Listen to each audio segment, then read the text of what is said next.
August 21, 2026, Biyernes. Namumuro na naman ang taas presyo sa petrolyo sa susunod na linggo. Kung magkano, alamin mamaya. Kasama niyo pa rin kami sa mga kwento ng bayan at lakas ng masa. Ako si Nina Corpus. Bawat komento, pulso ng bayan, importante yan sa amin. Bawat issue, dadaanan natin yan. Kaagapay nyo kami sa mga usaping hindi dapat palampasin. Live tayo sa DZMM Radyo Patrol sa Istrenta at PRTV Manila Facebook page, PRTV Manila YouTube channel at Signal TV Channel 31. Gayun din sa lahat ng FMR station sa buong Pilipinas. Sanggalan ni Jack Batallones, ako po si Jeffrey Hernaez. Ito ang Arangkada Balita. Isang 14 anyos na estudyante sa Cebu, nakita ng baril sa loob ng bag. Menor de edad, itinurn over na sa DSWD. The school, the family, the parents failed. Please, before it's too late, talk to your children, talk to your son, all of them. Senator Erwin Tulfo nagpaalala sa responsibilidad ng mga magulang sa kanilang mga anak kasunod ng banta ng pamamaril sa mga paaralan. At kung sapat ang ebidensyang mailatag ng prosecution, magkakaroon ho tayo ng conviction. House prosecution tinabla ang mga aligasyon na may predetermined narrative sa impeachment trial laban kay Vice President Sara Duterte. Higit 80 bayan at lungsod isinailalim sa state of calamity dahil sa pinsala ng habagat at mga nagdaang bagyo. At supply ng bigas nananatiling sapat sa kabila ng mga pagbaha ayon sa Department of Agriculture. Nakitaan ng baril sa kanyang bagang isang 14 anyos na estudyante sa Cebu. Dalawa naman ang arestado dahil sa pagpo-post ng shooting threats. Yan ang umaarangkadang balita ni Clark Pasuit. Alas 3 ng hapon nang magsagawa ng surprise inspection ang mga pulis sa Lutod National High School sa Pinamungahan, Cebu kahapon. Doon nakita ng mga pulis ang isang Magnum revolver mula sa bag ng 14 anyos na estudyante pero wala itong mga bala. Napag-alamang ang lolo ng menor de edad ang may-ari ng baril. Agad na itinurn over ang menor de edad sa DSWD habang ipinatawag na rin ang kanyang mga magulang.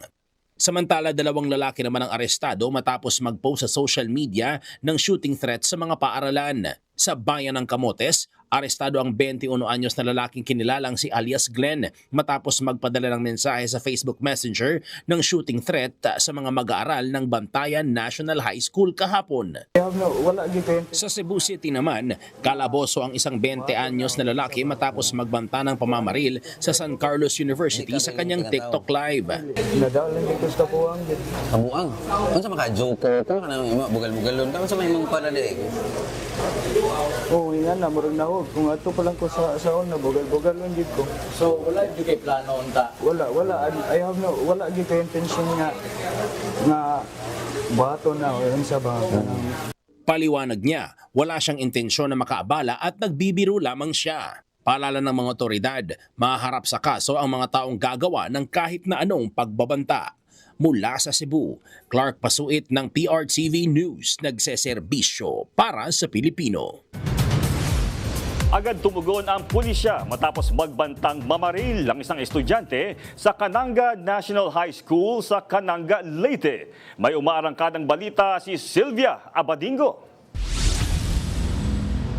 Miyerkules nang magbanta ang isang estudyante na mamamaril sa loob ng silid-aralan sa Cananga National High School sa bayan ng Cananga sa Leyte. Ayon sa na-verify na impormasyon, isang mag-aaral ang umano'y nagsabi na mamamaril siya gamit ang baril na pag-aari raw ng kanyang tiyuhin na nasa militar. Gabi na nang iulat ng advisor ang insidente sa punong guro ng paaralan. Agad namang kumilos ang Cananga Municipal Police Station at pinuntahan ng mga tahanan nito ang mag-aaral na sangkot sa umano'y banta. Ayon kay Dr. Marivic Paharon, principal ng Cananga National High School, nakipag-ugnayan na ang pulisya at patuloy na minomonitor ang sitwasyon.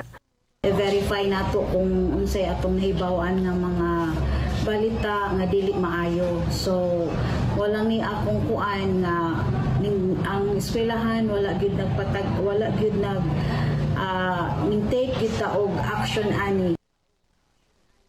Sa kabila ng pangyayari, nagpatuloy ang regular na klase, kasabay ng mas mahigpit na seguridad sa loob at paligid ng campus. May karagdagang presensya rin ng mga pulis upang matyak ang kaligtasan ng mga mag-aaral at mga kawani ng paaralan. Tanan nga mga estudyante nga mosulod amo i-check pa ng mga bag sir para masuta na mo nga wala sila nga mga pusil o sa mga gani sir nga makadaot sa mga isig ka classmate ra po nila sir mga estudyante.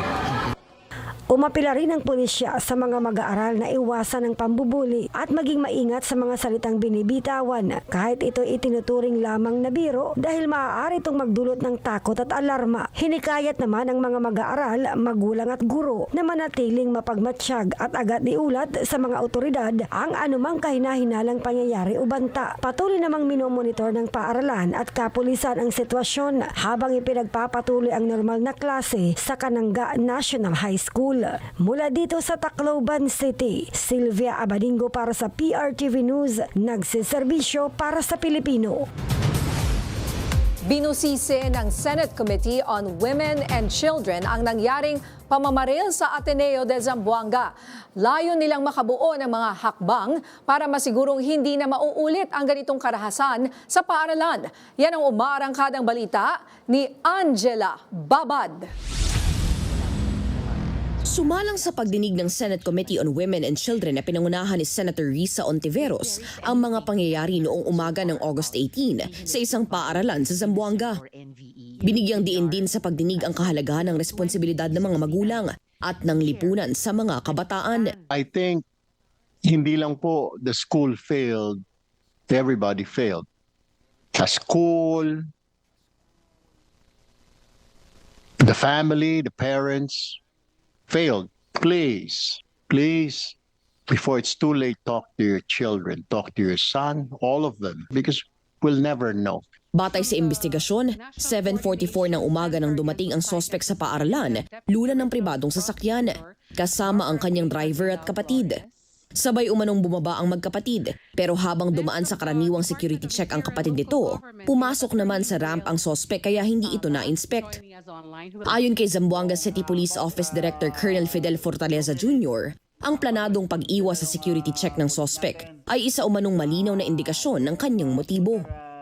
Pero bukod sa kakulangan ng seguridad, ang mas nakababahala pa ayon kay Ontiveros ay ang isinagawang pag-livestream sa insidente. Why did it take another 9 minutes bago na take down ng Meta? Hindi ba pwedeng kayo na mismo mag-take down? That's the problem, Madam Chair. First is the jurisdiction. We don't have jurisdiction over these platforms, whether it's social media platforms, the gaming platforms, messaging platforms, and even streaming platforms. Kaugnay nito, patuloy pa rin iniimbestigahan kung may kaugnayan sa nihilistic violent extremism ang nangyaring insidente sa Zamboanga. Katulad ng lumutang sa pamamaril sa Tacloban, dahil dito, kasalukuyang pinamamadali ng komite ang issuance ng cyber warrants at e-subpoenas upang maimbestigahan ang gadgets ng suspect at ang mga platforms na posibleng nagamit nito. Itutuloy natin po ang diskusyong ito at sisiguruhin nating ligtas ang kabataan sa mga paaralan. Yes, parents need to step up, but so does everyone else. Ako si Angela Babad ng PRTV News, nagseserbisyo para sa Pilipino.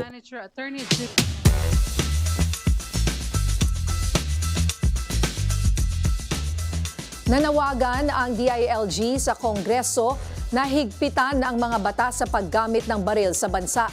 Kasunod nga ito ng school shooting dyan sa Zamboanga City. Alamin natin ang opinion dyan ng isang eksperto sa batas. Makakausap natin si Attorney Jen Reyes. Siya po ay isang litigation lawyer, law professor at law book author. Magandang hapon, Attorney Jen.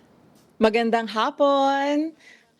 Attorney, ano ba ang eksaktong pananagutan ngayon ng magulang sa batas kapag nakuha ng minor ang baril nila at ginamit sa pamamaril?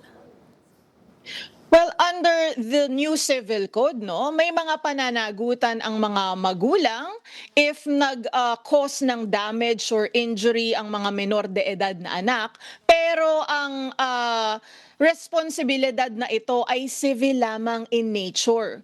Kung sa criminal action naman, pwedeng pumasok ito sa tinatawag na reckless imprudence kung mapapatunayan na sila ay nagpabaya at dahil sa kanilang pagpapabaya or kasalanan or negligence ay naposes or nagkaroon ng access ang nasabing menor de edad doon sa firearm na yon or baril.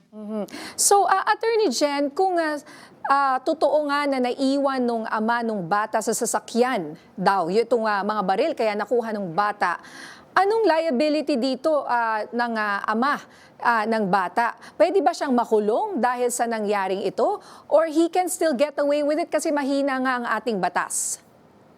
Gaya ng mga naturan ko pong pwedeng maging liabilities, pwedeng yon ang mga maikaso or maging responsibilidad ng naturang individual.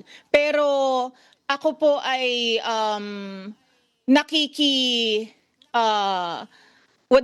nag-a-agree sa panawagan na siguro ay panahon na para amyendahan ang mga batas governing firearms and ammunitions regulation para po hindi na maulit at mamandato itong mga gun owners and those who have licenses to carry their firearms outside of their residences na maging mas maingat kung kinakailangan tripleng ingat pa po para hindi na maulit ang mga ganitong trahedya or insidente. I believe it is high time na magkaroon ng explicit provision sa ating batas na kung ikaw ay isang gun owner or if you possess a license to carry your firearms outside of your residence at ikaw ay negligent or pabaya ka at dahil doon ay na-access ito ng ibang tao, lalo na ng menor de edad, dapat ay magkaroon ka ng mas matinding criminal responsibility or liability. Oo, yun nga Attorney Jen. So dahil nga dito nga sa nakita nating insidente, dapat ba nating gawing krimen at parusahan ng mabigat ang tinatawag na negligent gun storage?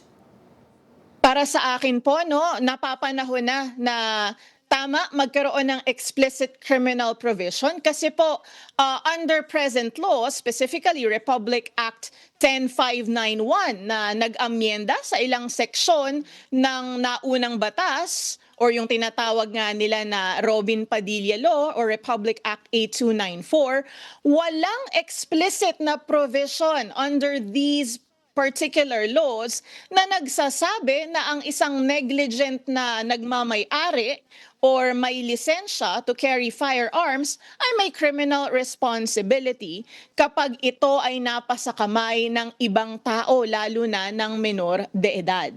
Yun nga po, balikan lang natin itong tinatawag na quote-unquote Robin Padilla Law. Ano ba ang nilalaman nito? Ito raw yung probisyon sa illegal possession of firearms at bakit gusto itong baguhin or iparipil ng gobyerno ngayon? Magandang tanong po, Kasi po ayon dito sa nasabing batas, yung sinasabi nila na Robin Padilla Law, or more specifically known as Republic Act 8294, inamyendahan po nito yung lumang batas na nag-govern sa mga firearms, na isang presidential decree. Doon po kasi sa lumang batas, walang distinction kung anuman yung firearm, anuman ang kalibre, or anuman ang klase. Ang magiging parusa dyan if it is an unlawful possession or acquisition ay reklusyon perpetua. Pero dahil nga po naamyendahan ito ng Republic Act 8294, nagkaroon po ng mga klasifikasyon.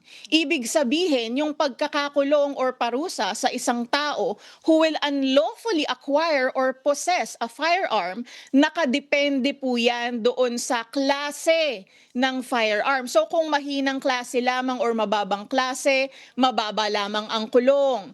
At kapag pataas ng pataas yung quality or mas lalong dangerous, tsaka po siya nagiging mas mataas ang parusa.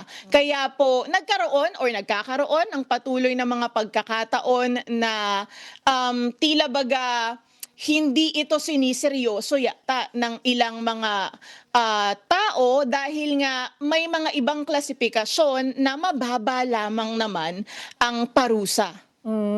Kasi kung sa isang ordinaryong tao, basta baril, nakakamatay yan eh. Whether maliit yan na baril o malaking baril, di ba? Basta nakamatay at naka-endanger ng buhay ng iba. Hindi ho ba dapat pantay-pantayan? At saka yung isa ko pang susunod na tanong po, hindi ba para naman na makatulong sa seguridad, mas secure ang ating society, dapat gawing mas mabigat at non-bailable o hindi pwedeng piyansahan itong mga, for example, illegal possession ng baril? Magagandang tanong po, no? Doon sa aspeto na panahon na po yata siguro talaga na amyendahan kung kinakailangang ibalik natin ang mas matitinding parusa gaya nung doon sa lumang presidential decree na regardless of the classification of the firearm. Dahil tama po kayo, no? Kahit yung mga pinakamabababang klase ng firearm ay nakaka-injure po yan at nakakapatay ng tao. So if ang magiging penalty po ay harsher or reclusion perpetua even, then it will be a deterrent dito sa mga pabaya na may-ari ng baril or may lisensya na maging maingat sila. At doon naman po, kailangan linawin natin, yung pong pagsasabi na gawing non-bailable itong maging parusa. Linawin po natin na under the Constitution po kasi, pwedeng makapag-bail ang isang tao unless ang offense na kanyang kinomit or na-charge sa kanya ay punishable by reclusion perpetua or life imprisonment at the evidence of guilt is strong. So, hindi po natin pwedeng ilagay doon sa amendment ng batas na ito na non-bailable yung offense. Pero, pwede pong gawin ng ating mga matatalinong legislators na ang penalty for violation of this act will be reclusion perpetua, and kasi po, kapag ang evidence of guilt is strong, ay pwedeng hindi mapagbigyan ang pag-a-apply ng bail ng isang tao. So isang paglilinaw lamang po, para hindi malito ang mga kababayan natin. And we were just talking about loose firearms, yung kumbaga walang illegal na possession ng firearms. Pero kapag government issued, like ito, the last time yung sa Tacloban, police yung tita niya. Ito naman, opisyal ng customs ang tatay niya. So these are government-issued firearms na nagamit sa krimen. Hindi ba dapat mas mabigat pa ang pananagutan ng opisyal na nag-iwan nito? Tama po, pwede siguro nilang isama, well, aside from administrative charges that may be filed, kapag ang nagpo-possess ng issued gun ay isang public official or employee, ay maging aggravating circumstance, kumbaga, na mas mataas ang penalty kapag ikaw ay isang public official or employee, at lalo na government issued ang iyong firearm, para nga maging ehemplo ka dapat sa publiko, hindi yung ikaw pa mismo ang unang lumalabag sa batas. Alright, nako, maraming salamat sa inyong panahon at sa inyong opinion, Attorney Jen Reyes. Magandang gabi po. 15 guro nasagip sa Robargas ang ilog sa Bongabong Oriental, Mindoro. Marami pang maiinit na balita sa pagbabalik ng Arangkada Balita.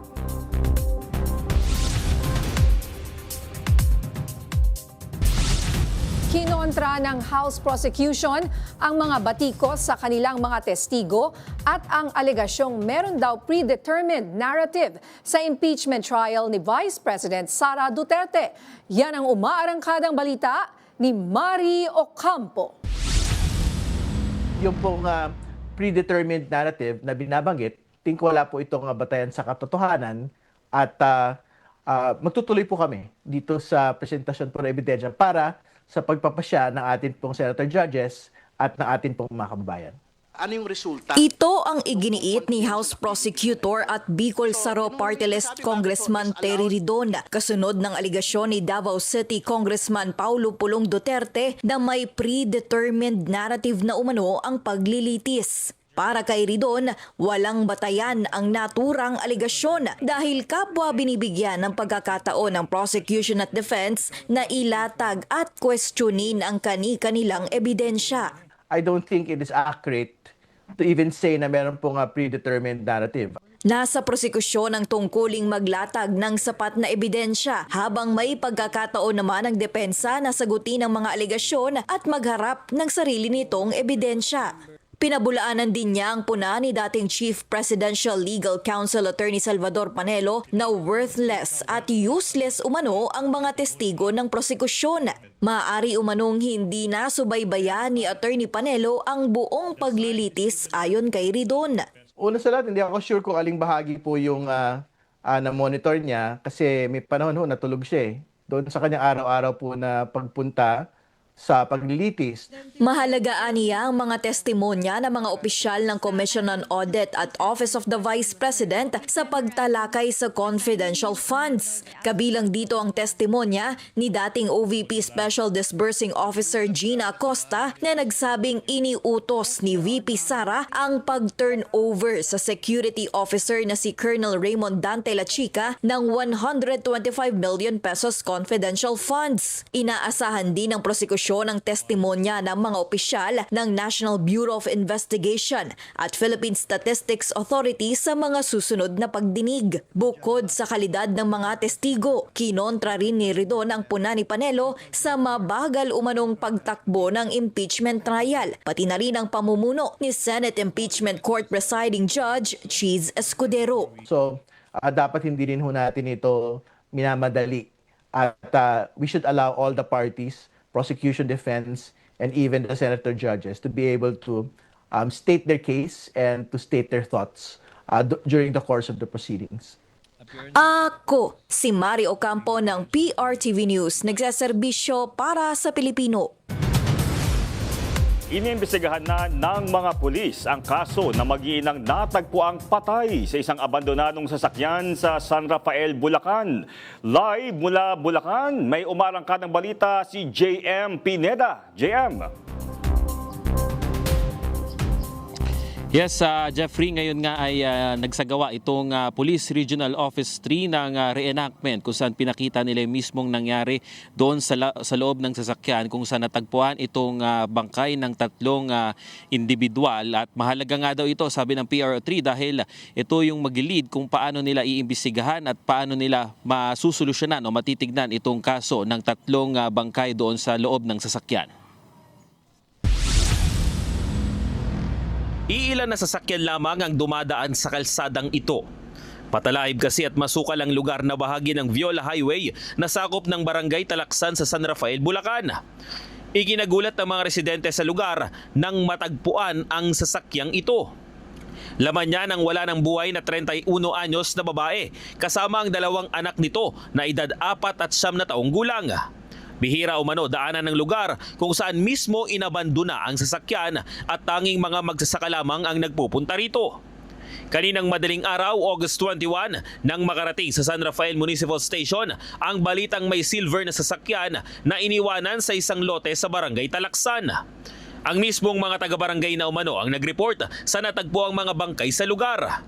Base sa inisyal na investigasyon, pauwi na sa kanilang bahay ang mag-iina na galing pa sa Angat, Bulacan. Actually, galing sila doon sa bahay nung magulang niya. Then, umuwi na sila. Then, yun nga, nung hinahanap na siya, around 6 p.m., nagre-ring lang yung phone, di naman sumasagot na. Yung mga magulang, sir, nakausap niyo na? Yes.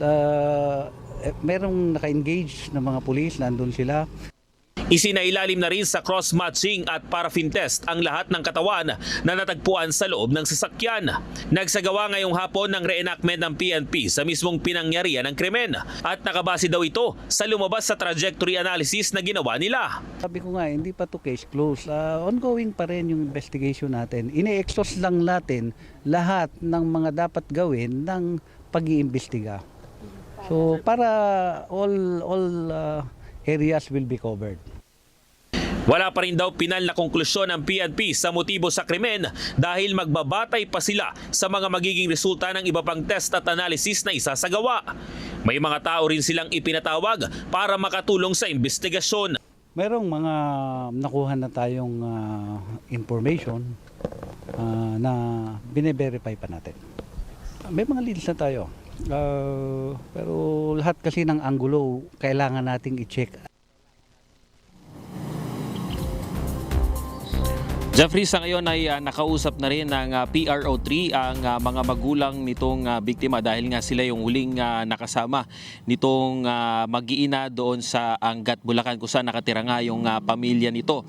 At sa ngayon nga ay pauwi na rin daw yung kapatid nung 31 anyos na babae para tignan yung sitwasyon dito sa kanilang pamilya. At yan muna latest, balik sa iyo, Jeffrey. Maraming salamat, JM Pineda. Sinagip ng pulisya at iba pang ahensya ang 15 guro matapos ma-stranded nang tumaas ang tubig at gumuho ang tulay sa Bungabong River sa Oriental, Mindoro. Yan ang umaarangkadang balita ni Noel Alamar. Ligtas ang nailikas ang 15 guro ng Naswak Elementary School matapos biglang tumaas ang tubig ng Bungabong River at gumuho ang tulay na kawayan na pangunahing daanan sa Sitio Naswak, Barangay Lisap, Bungabong, Agosto 20, 2026. Pinangunahan ng 2nd Provincial Mobile Force Company ng Oriental Mindoro Police ang rescue operation, katuwang 10th Special Action Battalion ng Special Action Force, Bureau of Fire Protection Bungabong at MDRRMO Rescue Division. Agad na rumusponde ang mga otoridad matapos iulat ng barangay officials ang pagkaka-stranded ng mga guro dahil sa mataas na tubig at pagguho ng tulay. Lahat ng 15 guro ay ligtas na nailikas at dinala sa MDRRMO Operation Center sa Barangay Sagana kung saan sila binigyan ng kinakailangang tulong. Pinuri ni PRO Mimaropa, Regional Director Brigadier General Christopher De La Cruz ang mabilis na koordinasyon at pagresponde ng mga otoridad at katuwang na ahensya. Nagbabala naman ng pulisya sa publiko na iwasan ng mga rumaragasang ilog at sirang tulay at patuloy na subaybayan ng mga opisyal na abiso dahil sa patuloy na pag-ulan sa Oriental Mindoro. Ako si Noel Alamar ng PRTV News, nagseserbisyo para sa Pilipino. Matindi ang iniwang pinsala ng mga nagdaang bagyo at habagat sa Bataan. Napinsala ang ektaryang pananim at aabot sa milyong-milyong pisong halaga ang pinsala sa infrastruktura. Yan ang umaarangkadang balita ni Rod Izon. Umabot sa 69 na barangay at 8 bayan sa Bataan ang nasapol ng pinsala ng dalawang magkasunod na bagyo na may kasamang hagupit ng habagat. Base sa deklarasyon ng State of Calamity, iniulat ni Governor Jose Enrique Garcia III na higit sa 1,700 hektarya ng agrikultura ang napinsala o higit sa 56 na milyong piso ang halaga ng pinsala. Higit naman sa kalahating bilyong pisong halaga ng infrastruktura ang napinsala. Halos 2,500 magsasaka at fisher folk naman ang naapektuhan ang kabuhayan habang higit sa 200 bahay ang napinsala. Higit sa 1,300 pamilya pa ang kinukupkop ng lokal na pamahalaan sa mga evacuation center.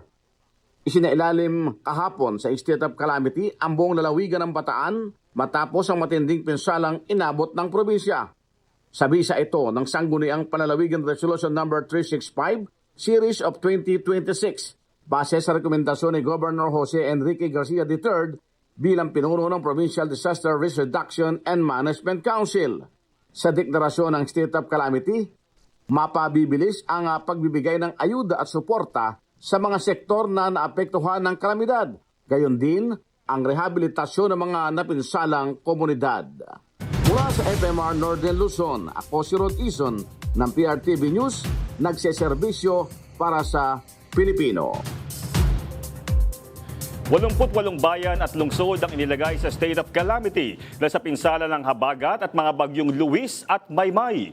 Ayon sa Office of Civil Defense, kabilang sa mga ito ang Dagupan City at 4 na munisipalidad sa Pangasinan. Gayun din ang mga bayan at lungsod sa Bataan, Bulacan, Pampanga, Cavite, Masinloc, Zambales, Rodriguez, Rizal at Nasugbu, Batangas. Sa ilalim ng state of calamity, mapabibilis ang paglalabas ng emergency funds at makokontrol ang presyo ng mga pangunahing bilihin. Mapabibilis din ang relief, rescue at rehabilitation ng mga napinsala ng kalamidad.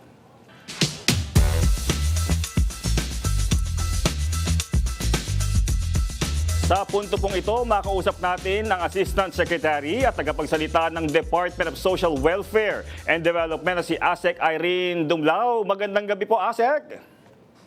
Jeff, magandang gabi. Magandang gabi din sa lahat po ng sumusubaybay ng inyong programa. Apo, ASEC, nagkasunod-sunod po tayo, yung bagyo, yung habagat, marami po naapektuhan. Kamusta po sa ngayon ang pagbibigay po natin ng tulong sa ating po mga kababayan? Well, Jeff, patuloy pa rin po ang Department of Social Welfare and Development sa pakikipag-ugnayan sa iba't ibang lokal na pamahalaan para ma-augment natin yung kanilang resources at matugunan natin yung pangangailangan ng kanila pong mga nasasakupan. Sa katunayan nga, Jeff, simula noong naapektuhan tayo ng Bagyong Luis, Maymay at ito nga pong Southwest Monsoon, mahigit 1.6 million na family food packs na ang ating pong naipamahagi sa mga local government units, again, as augmentation support. And kung titignan natin, yung tulong na naipaabot na ng DSWD ay nagkakahalaga na ng mahigit 1 bilyong piso. At yan nga ay binubuo ng food packs, ready-to-eat food boxes, non-food items, at gayon din po yung tulong pinansyal. And gaya ng nabanggit ko, Jeff, nagpapatuloy pa rin tayo sa pakikipag-ugnayan at pakikipagtulungan sa mga LGUs. In fact, kahapon, nagtungo po si Secretary Rex Gatchalian sa Kalumpit at Agonoy, Bulacan para makita yung pong isinasagawa nating pagpapahatid ng tulong at makipag-ugnayan din sa mga local chief executives nang sa gayon matukoy pa natin yung karagdagang tulong na may-ari pa pong maipaabot. Alinsunod na rin sa kautusan ng Pangulong Marcos Jr. na tiyakin na maagap at sapat ang ating pong tulong na ipinapamahagi. ASEC, nabanggit niyo po yung financial assistance po sa mga biktima ng kalamidad. Kaya itong sa financial assistance, sino po ang eligible dito at paano po sila makakakuha dito? Jeff, magkakaiba yung tulong pinansyal na naipaabot natin. Halimbawa, sa Cordillera Administrative Region na kung saan meron pong mga naging biktima ng landslides, meron tayong financial assistance para sa immediate na medical o pangangailangang pang-medical. May financial assistance para sa burial o pangangailangang pagpapalibing ng kanila pong mga yumaong mga kaanak. Now, para naman dun sa mga nasira ang mga tahanan at nasira yung kanila pong mga kabuhayan or livelihood, nakapagpahatid din tayo ng emergency cash transfer. So, magkakaiba yung ating pong tulong pinansyal and may mga iba't ibang mga panuntunan. But ang mahalaga siguro na mabanggit ko ay nag-a-assess po tayo in coordination with the local government units to determine who will be eligible to receive such aid. Po, ASEC, etong si Maymay, etong habagat, tuloy-tuloy pa rin yung pagbibigay natin ng tulong dito. Pero kapag pumasok po itong si Bagyong si Saudel, natatawagin nating Obet, naka-ready pa rin po ba tayo? Well, naka-ready pa rin po ang DSWD. In fact, araw-araw nagpro-produce ang Luzon Disaster Resource Center at ang Visayas Disaster Resource Center ng mahigit 20,000 na family food packs. Araw-araw po iyan. At yan po ay agad natin na pinapadala o dinidispatch dun sa mga warehouses natin para ma-replenish yung mga goods na i-distribute pa.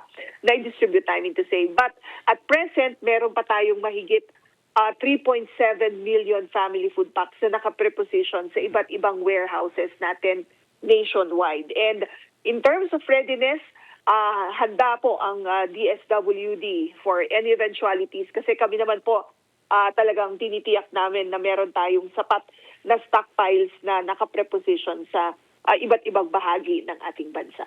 Opo, medyo marami po na mga lalawigan na apektado po nitong sama ng panahon. Paano po yung pakikipag-ugnayan po ng inyo pong ahensya sa iba pang government agencies para mas mapalawig po itong paghahatid ng tulong? Well, yes. Dahil kabahagi tayo ng National Disaster Reduction Management Council, nakikipagtulungan tayo sa iba't ibang ahensya ng pamahalaan.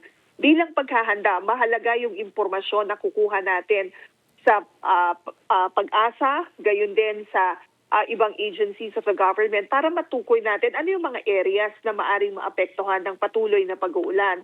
From there, tinitignan natin kung ano yung mga kung ano ang populasyon na maaring maapektuhan and kino-compare natin yan dun sa mga naka-preposition na goods sa ating pong mga warehouses so that we know if we have sufficient resources on the ground. Gayon din po sa isinasagawa natin na response operations, nakikipagtulungan din tayo sa Office of Civil Defense. Gayon din po sa iba pang ahensya ng pamahalaan and the local government units para naman sa pagpapahatid ng tulong, lalo na doon sa mga areas na mahirap pong abutin.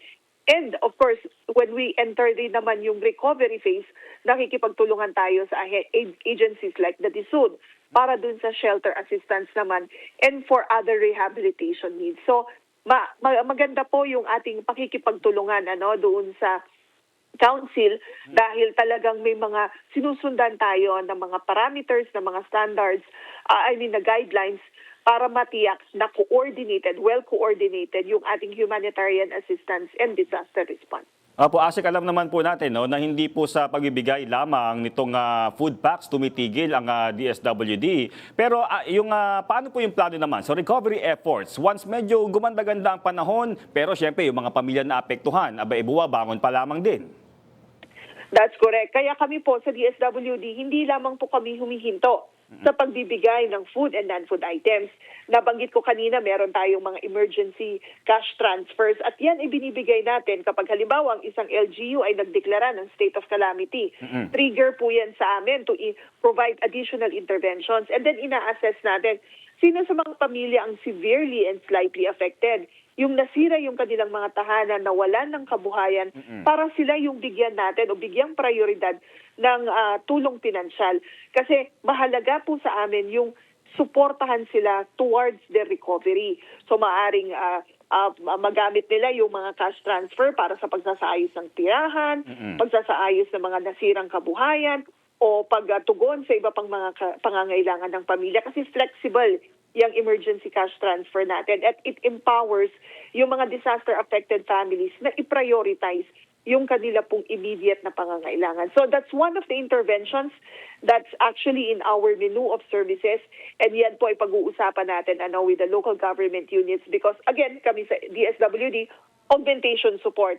But we make sure that we're ready and we have the sufficient resources to support families towards their recovery. Opo, sabi nga po, Asek, na itong mga bagyong ito, itong habagat, unang bugso pa lamang ito. Kapag bare months na, surod-surod na po iyan, sabi niyo naman po kanina na sapat po ang ating supply, especially ng mga pagkain. Pero ano po ang inyong paalala, ang mensahe po ninyo sa ating pong mga kaarangkada? Well, ang lagi pong paalala ng DSWD sa ating mga kababayan, makinig po tayo sa abiso ng ating pong mga lokal na pamahalaan bilang paghahanda sa anumang pong mga kalamidad.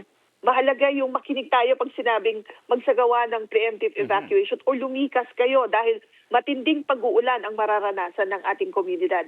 So kapag nagkaroon po ng ganong abiso, pumunta po tayo sa mga designated evacuation center.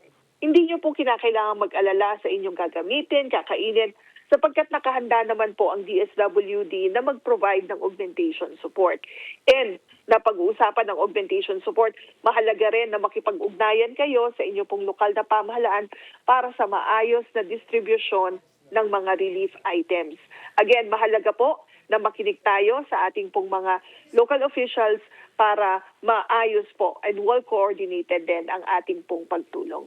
And for other programs and services of the department, maaari nyo pong bisitahin ang aming pong official communication platform, that's at DSWD Serves. Magpadala po kayo ng mensahe sa pamamagitan ng platform na iyan para po sa inyo pong mga hinaing o iba pang mga concerns at agad po kaming tutugon. Jeff, yun lamang. And again, maraming salamat at magandang gabi.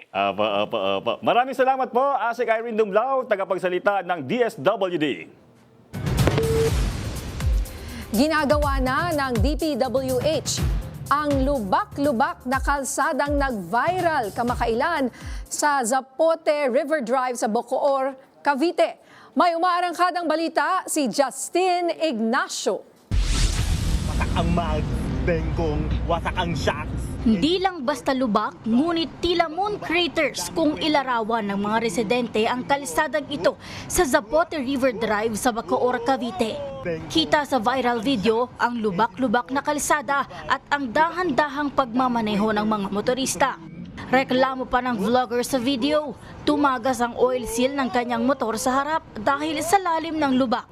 Ngayon, sarado na muna ang kalsadang ito para bigyang daan ang pagkukumpuni at ang mga motorista dito na muna sa kalsadang ito sa kabila pinapadaan. Nitong Huwebes, ipinag-utos ni Public Works Secretary Vince Dizon na ayusin na ang nasirang detour road para hindi na ito makaabala sa mga dumadaan. Ayon sa DPWH, pansamantala na muna nilang binuksan ang concrete road. Naabutan naman namin sa lugar ang site engineer ng kontraktor na si Engineer Ray Patino. Ipinaliwanag niya kung bakit nagkalubak-lubak ang kalsada. Kahapon po, since na gumanda na yung panahon, sinimula na po i-repair siya. Kasi yung mga nakaraan po talaga na halos tag-ulan, so 2 weeks po yun. So ang nangyari po talaga, nagkaroon po ng konting sira-sira yung mga daan. Paliwanag pa ng site engineer, temporary access lang naman anya ang kalsadang iyon. Ito po yung original. So nagkaroon po ng construction dito, at talagang nakasarado po siya, kaya dinivert po namin yung temporary access. So yan naman po, pagka nagkakaroon ng ulan, nire-repair po namin agad-agad. Bukod sa Bacoor, Cavite, puspusa na rin ang pagsasaayos ng DPWH sa mga pothole ng kalsada sa Kalakhang, Maynila dahil sa malakas na pag-ulan nitong mga nakaraang linggo. Kasunod ito ng direktiba ni Pangulong Ferdinand Marcos Jr. na tiyaking nasa maayos at ligtas na kondisyon ang mga pangunahing daan para sa mga motorista. Ako, si Justin Ignacio ng PRTV News, nagseserbisyo para sa Pilipino. Tumaas na ang presyo ng gulay at isda sa ilang pamilihan dahil sa sunod-sunod na pag-ulan at pagbaha. Yan ang umaarangkadang balita ni Naomi Tiburcio. Libo-libong ektarya ng mga taniman ang nalubog sa sunod-sunod na mga pagbaha. Katunayan, 1.7 billion pesos ang lugi sa agrikultura matapos masalanta ang kabuhayan ng higit 50,000 magsasaka at mangingisda ayon sa Agriculture Department. Sabi ni DA Secretary Francisco Chu Laurel Jr., aarangada ng tulong sa mga magsasaka at mangingisda gaya ng farm inputs, seeds, equipments at iba pa. Pero dahil sa laki ng pinsala, inamin ng DA na tumaas ang presyo ng isda at gulay. We expect naman by kung may tuloy-tuloy tayong hindi masyado maulan na 7 days, mukhang bababa naman ulit yan. Wala naman tayo nakitang malaking epektong production area na tinamaan at na wipe out, no? Bagaman libu-libong ektarya ng taniman ng palay ang napinsala, siniguro naman ng DA na sapat ang nakaimbak na supply ng bigas. I think bigas will be stable. Chicken will be stable dahil mas mataas ang production ng umuulan kaysa nung matag-init. Baboy ang issue natin dahil nga lumalabas ang ASF tuwing ulan at baha. Sa ngayon, hindi rin nakikita ng DA ang pangangailangan na mag-import ng agricultural products. Pero para sa dating Finance Secretary na si Margarito Teves, dapat mahigpit na bantayan ang presyo ng bilihin at ang inflation. Lalo't kamakailan lang ay tumaas ang bilang ng mga Pilipinong nagsasabing sila ay mahirap at naguguto. Yung budget mahalaga yan 22% sa ekonomiya ay manggagaling sa ating national budget. So kung talagang himayin natin yan tsaka implement ng mahusay, maraming mangyayari. Ako si Naomi Tiburcio ng PRTV News. Nagseserbisyo para sa Pilipino. Pag-aaralan ng palasyo ang resulta ng isinagawang survey ng Okta Research kung saan tumaas ang bilang ng mga Pilipinong sinasabing sila ay nakararanas ng gutom. Yan ang umaarangkadang balita ni Lestor Aler. Aalamin po natin kung saan po nanggagaling ang mga areas na maaaring nagsasabi na hindi sila nakakaranas sila ng kagutuman. Iyan ang naging sagot ni Presidential Communication Undersecretary at Palace Press Officer Attorney Claire Castro tungkol sa pagtaas ng bilang ng mga Pilipinong nagugutom. Sa bagong inilabas na survey ng Okta Research, tinatayang aabot sa 21% o 5.5 milyong pamilya ang nagsasabing nakakaranas ng involuntary hunger ngayong second quarter. Mas mataas ito sa 17% noong nakaraang Marso. Sinabi ni Yusek Castro na maaaring merong mismatch sa naging resulta ng Okta Research at sa ginawang survey ng SWS. Tinanong ko po kasi ito sa SWS. Since sila po ay medyo accurate yung kanilang numero dahil mismong diretso sila doon sa mga taong nakaranas nung programa ng Pangulo na Walang Gutom program. Sa inilabas na survey kasi ng SWS, bumaba ang porsyento ng mga benepisyaryo ng DSWD Walang Gutom program na nagsasabing nakakaranas sila ng kagutuman mula sa 33.6% noong first round ng survey sa 26.9% sa second round. Pero sinabi rin ni Yusek Castro na posible ring magkaiba ang bilang ng mga Pinoy na nagugutom depende sa mga respondents ng pag-aaral. Pero tinanong ko rin kapag kasi pag in general at random yung mga respondents na malamang ay hindi alam yung programa or hindi nila naramdaman. So maiiba talaga ang numero. So most probably baka doon nanggagaling yung difference ng dalawang resulta. Most probably. Sa huling tala ng DSWD, nasa 600,000 beneficiaries na ang nasa ilalim ng Walang Gutom program na nagsimula pa noong 2023. Target naman ng kagawaran na magdagdag ng 150,000 family beneficiaries upang mabuo ang 750 beneficiaries na nakakaranas ng food poverty. Siniguro naman na tuloy-tuloy ang programa ng pamahalaan sa involuntary hunger upang makatulong na maibsan ang nararanasang kagutuman ng bawat Pilipino. Ako si Lester Aler ng PRTV News, nagseserbisyo para sa Pilipino. Patay ang isang mister at asawa niyang buntis matapos matrap sa nasusunog nilang tindahan sa Maguindanao del Sur. Hindi rin nakaligtas ang isang PWD na natrap din sa nasusunog na bunkhouse diyan sa Jensan. Yan ang umaarangkadang balita ni Noreen Igonia. Magkayakap na natagpuan ang mga bangkay ng mag-asawang negosyante matapos matrap sa loob ng kanilang tindahan nang masunog ang public market sa Barangay Poblacion, Sharif Aguac, Maguindanao del Sur, alas 11:50 ng gabi nitong Miyerkules, Agosto 19. Kinilala ang mga biktima na sina Bakso at asawa niyang si Nuraysa Abdul Gani na napag-alamang 4 na buwan na palang buntis. Kasi may katabi yung nasunog na Basnor, may katabi na lechonan, doon nagsimula ang sunog sa may lechonan. Pero hindi ko din alam kung anong dahilan. Kasi paglabas ko sa bahay, yun, nakita ko na yung malaking sunog. Tapos ginalive ko na. May naka-rescue din po pero hindi na malapitan kay sobrang lakas na ng sunog. Ayon sa investigasyon, natutulog ang mag-asawa nang mangyari ang sunog kaya di agad sila nakalabas ng tindahan. May mga LPG din silang binibenta na sumabog nang sumiklab ang apoy kaya pahirapan ang pag-rescue sa kanila. Ayon sa Bureau of Fire Protection, umabot sa 10 establishmento ang nasunog. Inaalam pa ang kabuuang halaga ng mga nilamon ng apoy.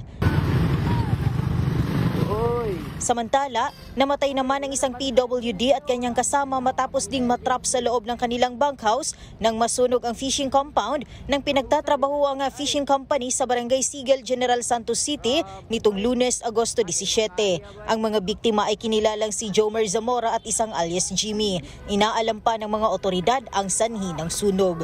Mula dito sa Davao, Noreen Igonia ng PRTV News, nagseserbisyo para sa Pilipino. Nagbabadya na ang panibagong pagtaas ng presyo ng mga produktong petrolyo sa susunod na linggo.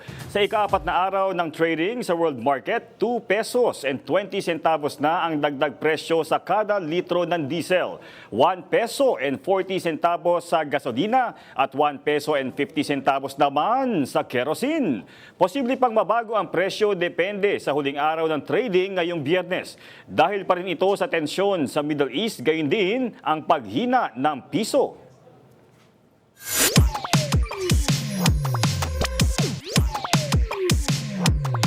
Tuloy-tuloy pa rin ang projects para sa aktor na si JC Alcantara. Sa ngayon, naghahanda na rin siya sa kanyang pagsabak sa teatro. Ang latest na chika kay JC sa Joy Hot Exclusives, now na! Mula sa katatapos lamang na I-1 series na Misbehave, diretso naman ang aktor na si JC Alcantara sa pagpapromote ng pelikulang kabibilangan niya, ang Saving Cherry. Ako dito si Josh, ang aabangan nyo kung matutuloy ba ang mission ni Cherry. At yun, meron din kaming intimate na gagawin doon.